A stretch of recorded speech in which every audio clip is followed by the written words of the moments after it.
الحمد للہ رب العالمین والصلاة والسلام علی سید الانبیاء اما بعد فاعوذ باللہ من الشیطان الرجیم بسم اللہ الرحمن الرحیم ان اللہ وملائکتہ یصلون علی النبی یا ایھا الذین آمنوا صلوا علیہ وسلموا تسلیما اللہم صل علی سیدنا و مولانا محمد وعلی آل سیدنا و مولانا محمد مبارک وسلم۔ نماز کے شرائط، فرائض، واجبات، سنتیں اور مستحبات کے بیان کے بعد انشاءاللہ العزیز آج مفسدات نماز کے حوالے سے گفتگو کی جائے گی۔ مفسدات نماز یعنی کہ نماز کو فاسد کرنے والی چیزیں، جیسے حکم کے اندر نماز کے شرائط اور فرائض ہوتے ہیں کہ اگر کوئی شرط یا فرض ترک ہو جائے تو نماز ادا نہیں ہوتی۔ اسی طرح اگر مفسدات نماز میں سے کوئی چیز آ جائے تو نماز ادا نہیں ہوتی، نماز کو دوبارہ سے ہی ادا کرنا پڑتا ہے، اس کے علاوہ اور کوئی حل نہیں ہوتا۔ مفسدات نماز دو طرح کے ہوتے ہیں، ایک مفسد نماز قولی، دوسرا مفسد نماز فعلی۔ مفسد نماز قولی یعنی کہ جو زبان کے ساتھ ادا کیے جائیں، اور فعلی وہ جو اپنے افعال کے ذریعے ہوں۔ سب سے پہلے مفسدات نماز قولی یعنی کہ جو زبان سے ادا ہوتے ہیں، ان میں سے پہلا مفسد ہے کلام کرنا۔ وہ کلام قصدن ہو یا سہون ہو یا عمدن ہو، کوئی بھی صورت ہو، نماز کو باطل کر دے گا۔ کسی نے جان بوجھ کر دوران نماز کلام کیا، یا اگر ارادہ نہیں تھا، اچانک لفظ منہ سے نکل گیا، جیسے مثال کے طور پر سمجھانے کے لیے عرض کر رہا ہوں کہ نماز ہو رہی تھی،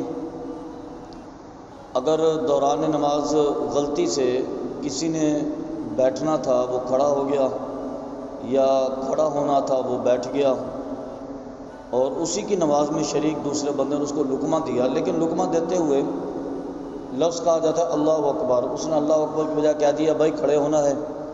اس نے کہہ دیا بیٹھ جاؤ، یہ کوئی اور ایسی بات کر دی، اچانک اگر منہ سے نکل گیا تو پھر بھی نماز اس کی باطل ہو جائے گی۔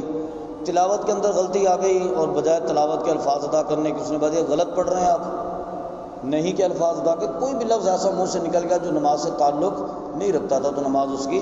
باطل ہو جائے گی۔ اسی طرح دوران نماز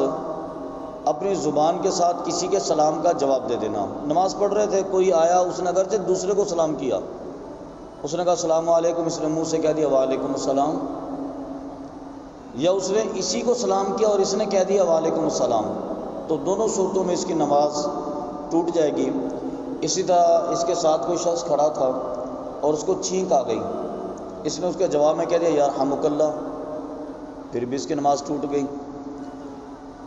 نماز ادا کر رہا تھا، کسی دوسرے نے آ کر خوشی کی خبر سنا دی، اس کو دی یا کسی اور کو دی، اس نے جواب میں الحمدللہ کہہ دیا، اس کی نماز باطل ہو جائے گی۔ اسی طرح دوران نماز کوئی تعجب والی چیز نظر آ گئی جس سے بڑی حیرت ہوئی،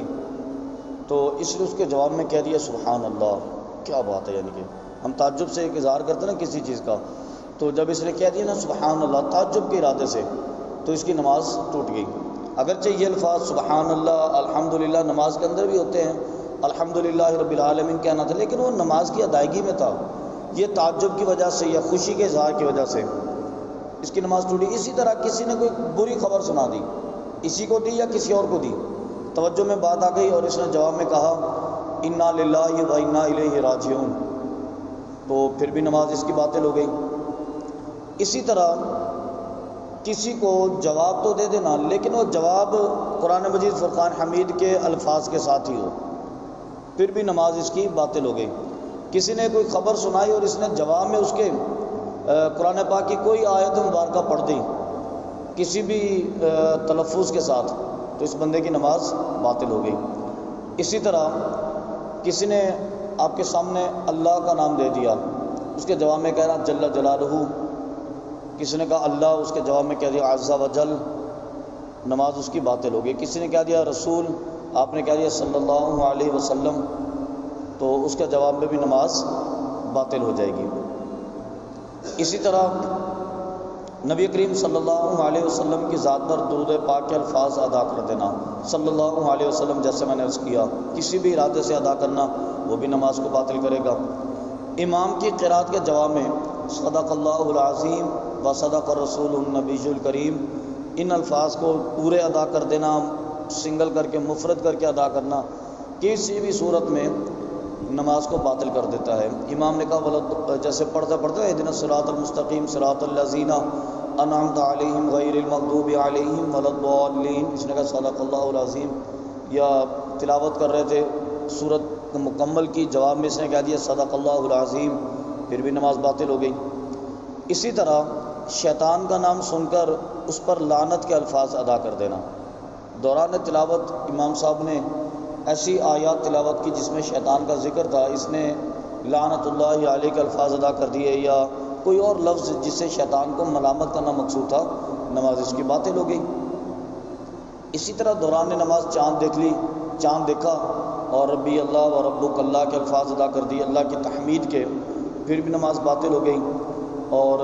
اسی طرح دوران نماز قرآن پاک کی آیت مبارکہ تلاوت کر رہے تھے، لیکن اس آیت مبارکہ کو شعر کی صورت میں پڑھ دینا یا گنگنا کر پڑھ دینا گانے کی صورت میں کسی اور طرز میں، تو وہ بھی نماز کو باطل کر دیتا ہے۔ اسی طرح دوران نماز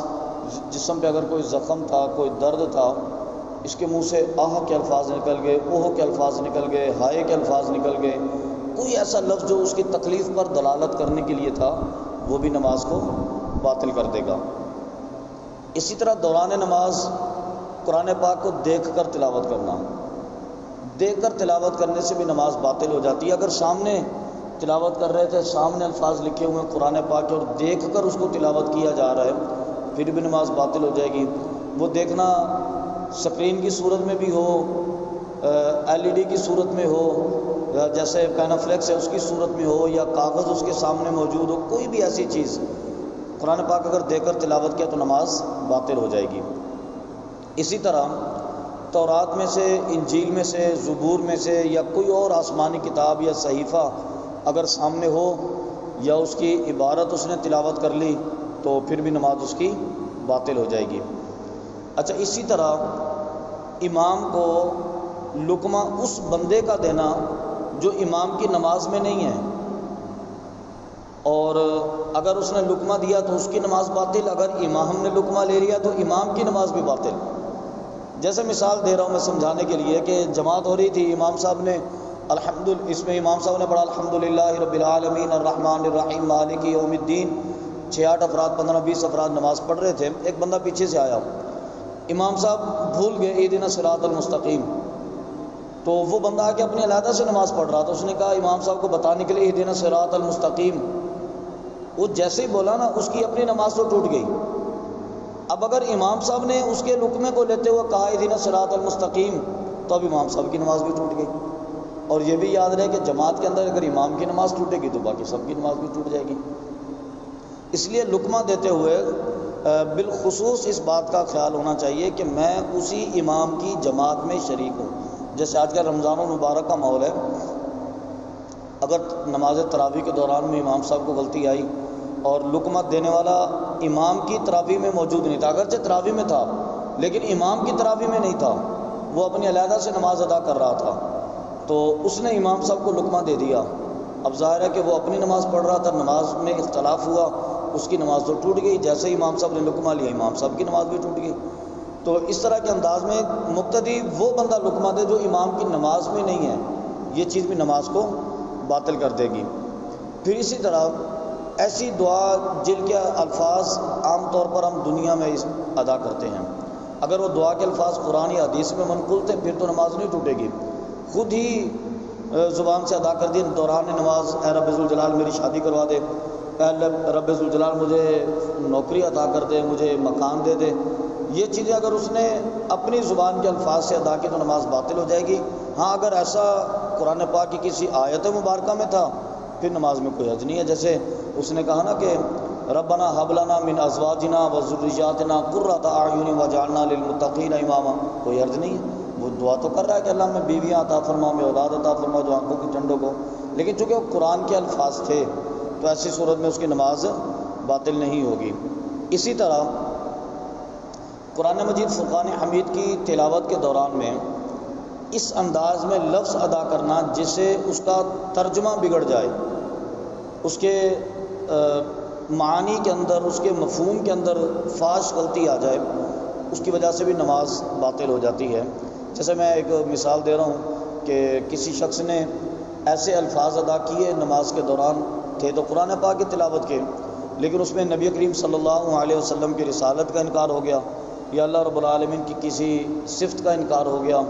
اللہ رب العالمین کی کسی اور معاملے کا انکار، اللہ کی قدرت کا انکار ہوگا، تو تبھی نماز باطل ہو جائے گی۔ یہ نماز کے مفسدات تھے، اور وہ مفسدات جو قولی تھے یعنی کہ زبان کے ساتھ تعلق رکھتے تھے، جن کے ادا کرنے سے کوئی خرابی آ جاتی ہے۔ باقی نماز کے مفسدات جو فعلی تھے، کرنے سے جن کا تعلق تھا، انشاءاللہ العزیز کل اس کا بیان کریں گے۔ اللہ رب العالمین کی بارگاہ سے دعا ہے کہ اللہ تعالیٰ اپنی نمازوں کو احسن انداز میں ادا کرنے کی توفیق عطا فرمائے۔